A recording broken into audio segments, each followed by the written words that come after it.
It's a yes or no thing, authority. It's sort of amusing the extent to which the speculation is out there. These troops are given very clear orders. Then what is the order? Then list it out for us. Be a man, list it out. Did you authorize them to detain or arrest? That is a fundamental issue of democracy. I'm not trying to be a snot here. I'm just trying to get the actual, did you authorize them to do that? All of these orders and It began with a warning from history. A former CIA officer turned senator, recalling a moment when the military was once asked to act against Americans. Stay with us and keep watching, because what followed was a rare and unsettling exchange about who controls force in a democracy. Senator Slotkin.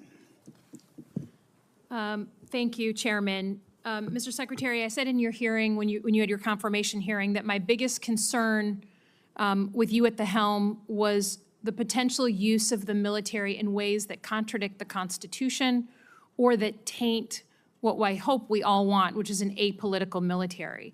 And when I asked you about whether you would accept an order that was actually given to your predecessor, Secretary Esper, Trump's SecDef, to deploy active duty troops against unarmed protesters and to, in Secretary Esper's words, shoot at them, shoot at their legs. You said this was all theoretical. Here we are, a few months later, you've deployed 4,700 troops to Los Angeles and against the wishes of the governor. And my colleague across the aisle was right. It is the first time since 1965 that we have deployed Guard troops without the permission of the governor. In all the instances he laid out, the president had sent in the military to protect protesters, not against the protesters. So you may dismiss it, but I feel like this is a fundamental issue of American democracy. If you love your country and you want an apolitical military, then it should be the last resort, not the first resort in our country to use them. So to get to the non-theoretical, have you authorized the uniformed military to detain or arrest protesters in Los Angeles? Senator, I would just start by saying you're not a protester if you're throwing concrete 100%. at Arrest law those enforcement people. officers. Throw them in the jail. 100%.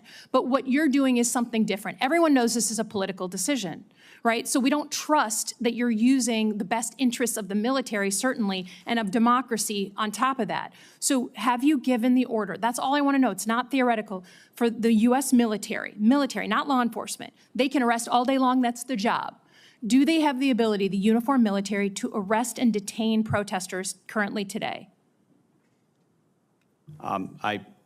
It's a yes or no thing, authority. It's sort of amusing the extent to which the speculation is out there. These troops are given very clear orders. Then what is the order? Then list it out for us. Be a man, list it out. Did you authorize them to detain or arrest? That is a fundamental issue of democracy. I'm not trying to be a snot here. I'm just trying to get the actual, did you authorize them to do that? All of these orders and what they're sent there to do are public. They are there so say it. So say it. Yes or no? I'd like to. Please, yes or no? As I've said time and time again through interruption, they're there to protect law enforcement, do they have ICE the ability officers to arrest? who are trying to do their job, deporting illegals who were allowed in by the previous administration. So they cannot arrest and detain citizens of the United States, the uniformed military. As we've stated, if necessary, in their own self-defense, they could temporarily detain and hand over to ICE. But there's no arresting going on. And you know this better than you're trying to play political games. There's no arresting of U.S. personnel. Of the U.S. military against members of the protest. Have you authorized U.S. military cyber tools to investigate people participating in these protests? Yes or no? Certainly in no way that I'd be aware of. Okay, that's good. I love that answer. That's great. Have you given the order to be able to shoot at unarmed protesters in any way?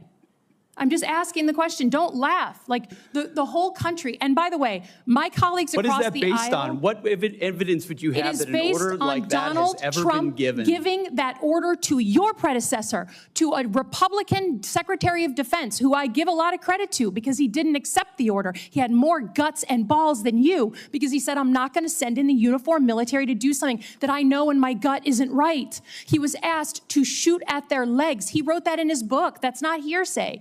So your poo-pooing of this, it just shows you don't understand who we are as a country, who we are. And all of my colleagues across the aisle, especially the ones that served, should want an apolitical military and not want citizens to be scared of their own military. I love the military. I served alongside my whole life, so I'm worried about you tainting it. Have you given the order? Have you given the order that they can use lethal force against honor? I want the answer to be no. Please tell me it's no. Have you given the order? Senator, I'd be careful what you read in books and believing it, except for the Bible. Oh, my God. So your former predecessor, I guess that's not enough for you. Okay, on Iran. I don't think there's a debate. There's like a cat fight going on in your own party about whether to go after Iran. Have you commissioned any day after planning? So any force protection, any use of ground troops in Iran, any cost assessments? Because I don't think we doubt what we can do as a country in the attack. It's the day after with Iraq and Afghanistan that so many of us have learned to be so deeply concerned about. Have you authorized day after planning? As I've said, we have plans for everything, Senator. Okay. And I would also reiterate how we began, that there will be a classified portion of this 15 minutes after we adjourn. Senator Alyssa Slotkin pressed Defense Secretary Pete Hegseth on whether he has authorized the military to detain protesters or use lethal force after troops were deployed to Los Angeles without a governor's request. Slotkin argued the military should be a last resort, not a political tool, citing past refusals by Pentagon leaders to act against unarmed civilians. Hegseth denied authorizing arrests or lethal force, saying troops are there to protect law enforcement, but only conceded they could temporarily detain someone in self-defense. The deeper issue viewers should understand is this: the Constitution sharply limits military involvement in civilian law enforcement, and even perceived ambiguity can erode public trust. Follow for more clear breakdowns of how power, protest, and democracy collide.